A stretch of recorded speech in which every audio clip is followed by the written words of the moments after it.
जी। राधे राधे। मध्य प्रदेश से। महाराज श्री जी की कृपा से उनके नाम में प्रीति है और उनके नाम का प्रतिदिन जाप भी करता हूँ। अभी मैं विद्यार्थी जीवन में हूँ। मेरी आदत देर रात तक जागकर पढ़ने की है।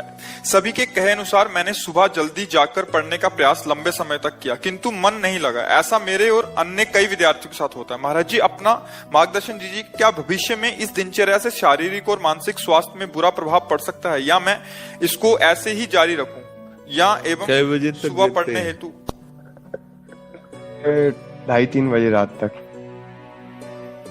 हाँ, आजकल तो इसे बच्चे जो अच्छी पढ़ाई कर रहे हैं वो ऐसा ही हमें बताए। जब 9 बजे उनका शौच स्नान आदि, तो प्रश्न 9 बजे आप क्यों जगते हैं, तो उन्होंने कहा कि 2:30-3 बजे तक तो हम पढ़ते रहते हैं। तो अगर उसको ऐसा कर लिया जाए कि 11 बजे हम शयन कर लें, 12, 1, 2, 3, 4, 5, 6 घंटा हो गए, और 5 बजे उठ जाएं और फिर हम 9 बजे तक पढ़ाई कर लें। मान लो अगर 9 बजे आप जगते हैं तो शास्त्रीय पद्धति के खिलाफ हो गया ये दिनचर्या, और स्वास्थ्य के लिए भी ये ठीक नहीं रहेगा।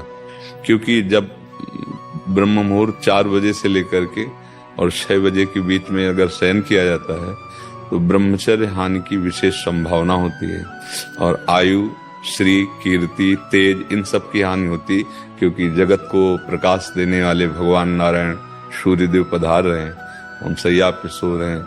हमने तो गांव में भी देखा है कि 4 बजे कोलाहल शुरू हो जाता है, सब जग जाते हैं। तो अगर हमें अपने को सही मार्ग में लाना है, तो जैसे हम 9:15 बजे, एक बार किसी विद्यार्थी ने शौच स्नान 9:15 बजे, हम 9 बजे जगते हैं, वो विद्यार्थी ने बताया, हम 2:30 बजे तक पढ़ते हैं। तो इसी समय को बदल लिया जाए। महाराज जी, सुबह जल्दी उठा, लेकिन जैसा रात में मन लग रहा है वैसे सुबह नहीं लग पा रहा है। क्योंकि आपका अभ्यास नहीं है ना, आपका अभ्यास नहीं, इसलिए ऐसा लग रहा है। लेकिन महाराज जी, ये लंबे समय तक ऐसा करके देखा तो परिवर्तन कुछ समझ में नहीं आया। नहीं, तुम कहिए नहीं, तुम्हारा परिवर्तन कैसी बात, तो अनुभव की बात है। तुम्हारे अनुभव गलत हो सकते हैं। अगर हम कह रहे 5 बजे उठे, जल पिया, इसके बाद थोड़ा टहले, थोड़े से 100-200 कदम, सोच गए, इसके बाद व्यायाम आधा घंटा किया, 20 मिनट प्राणायाम किया, अब बैठ जाओ पढ़ने में, एकदम स्मृति नवीन, एकदम क्लियर। अब कितने समय तक प्रयास कर सकते हैं इसको? अरे जीवन भर प्रयास करना है। हम जीवन भर विद्यार्थी हैं, कोई पढ़ाई छूटेगी, कोई नौकरी मिलेगी, कोई किसानी, कुछ भी करेंगे। जीवन में एक दिनचर्या होनी चाहिए, सोने और जागने की एक लिमिट। जैसे एक बहुत व्यस्त शरीर है, उसके लिए 7 घंटे बहुत पर्याप्त है सोना, 6 घंटे वैसे पर्याप्त, और 7 घंटे। अब जैसे अपने लोगों के तो 3 घंटे, 2 घंटे, 1.5 घंटे, 24 घंटे में 1.5 घंटे, 2 घंटे। अब जितनी कोटि का उपासना में प्रवेश है, और नहीं 5 घंटे, या 5 के बाद फिर नहीं माना जाता कि तुम साधक को पड़े सो रहे हो, ऐसे 5 घंटे आखिरी।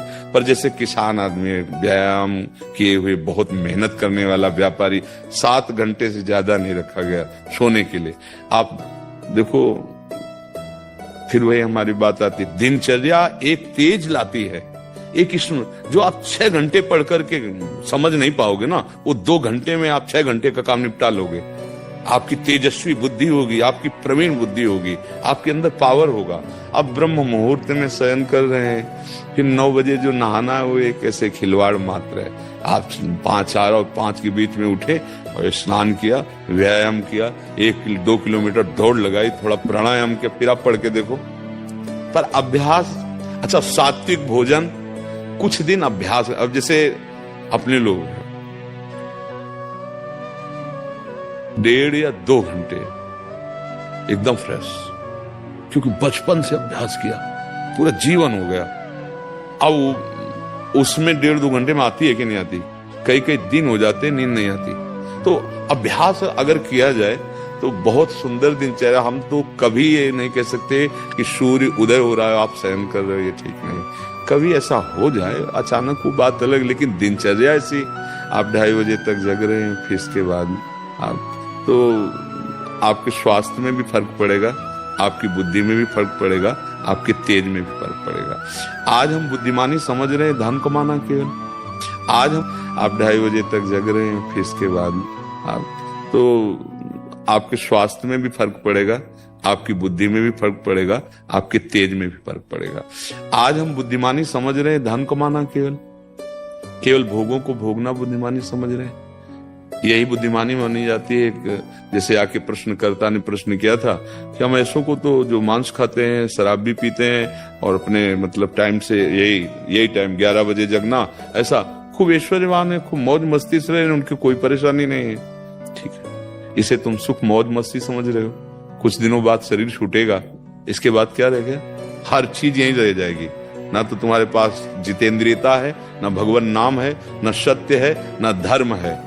बचा क्या? आए किस लिए थे? मानव जीवन केवल इसी के लिए। तो जितना तुम्हें डल्लभ के गद्दे पर आनंद मिलता है ना, सुअर को कीचड़ में मिलता है। जितना तुम्हें अपनी भार्या पे, उतना उसको अपने संभोग में मिलता है। जितना तुम्हें अपने बच्चे प्यारे, उसको अपने बच्चे वैसे ही प्यारे। जितना तुम्हें सांसारिक सुख, वो वैसे बिष्ठा। तुम्हें रबड़ी रसगुल्ला जैसे अच्छा लगता है, उसको बिष्ठा और ये सब अच्छे लगते हैं। अंतर क्या रह गया? पशु में हमारे में अंतर क्या रह गया इतना? हमारा जीवन आध्यात्मिक जीवन, हमारा जीवन भागवतिक जीवन, समाज सेवी जीवन, तेजस्वी जीवन, भगवत प्रिय जीवन। तो पीछे वाले में यही हमने चर्चा की है कि हम इतने पढ़े लिखे, इतने बलवान बुद्धिमान सब बन रहे हैं और जरा जरा सी बात में भाई भाई को मार रहा है, जरा सी बात में बूढ़े माता पिता को मार रहे हैं। ये बुद्धिमानी है, ये पढ़ाई लिखाई, ये डिग्रियां हैं। अरे विद्या विनयम ददाति।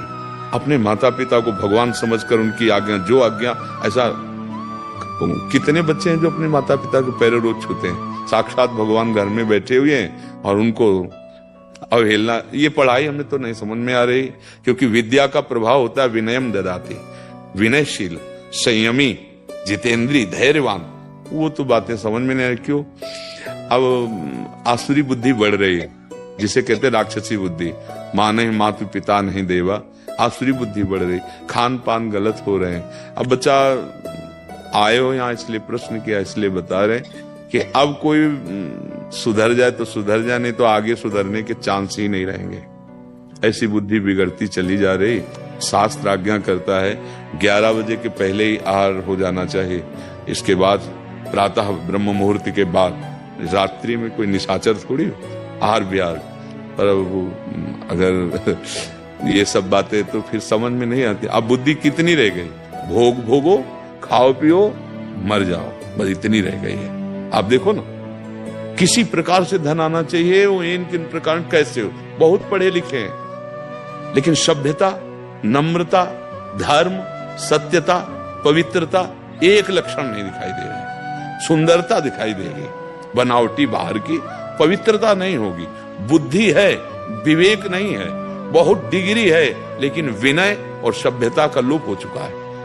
ऐसे माता पिता से बुजुर्गों से बात करते हैं जैसे कोई पागल आदमी बात करता है। ऐसे अपने बुजुर्गों से ऐसी बात करो कि उनका हृदय लगे कि हमने खवा पिया के, पढ़ा लिखा के बड़ा किया, तो कम से कम वचन से तो मृदु बोला जा रहा है, व्यवहार तो मृदु बहुत ही कम हो गया है।